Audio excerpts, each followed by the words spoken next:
Dials, switches, and sliders, virtual buttons with haptics that pulse to the touch, capacitive and infrared touchscreens that allow you to pinch to zoom or swipe from side to side to reveal new menus, console-mounted writing pads with character recognition, voice activation.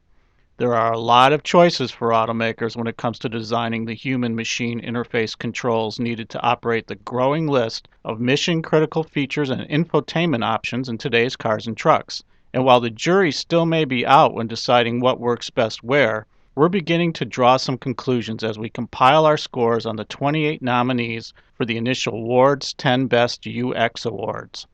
Here's one. Radios work best with dial controls. Toggles and capacitive switches, like the one used in Honda's Ridgeline to adjust volume, and awkward-to-reach touchscreen controls for tuning are challenges to operate with any accuracy while driving. It may be hard to swallow for technophiles, but we like the old-school approach seen in the GMC Acadia Denali and VW Passat that allows quick operation with the twist of a dial.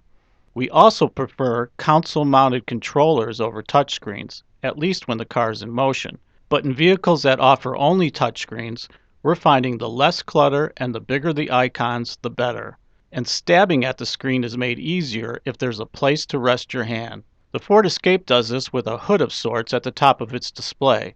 Working not so well in that regard is the Cadillac CT6. There's a tendency to rest your hand along the lower edge of the screen, accidentally triggering the touch-sensitive volume controls either up or down.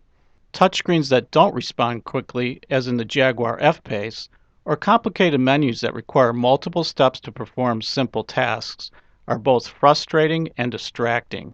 Kudos to the Chrysler Pacifica, which makes up for some of the complexity by letting you drag several feature icons into a favorites bar at the bottom of the screen for quick access.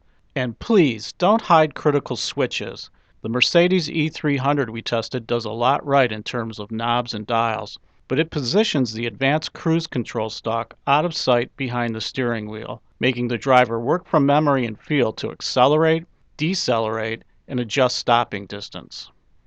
The Hyundai Genesis and Chevy Malibu score points for getting this right, with controls you need most often visible and at your fingertips. But if there's a single word all automakers should live by, it's redundancy.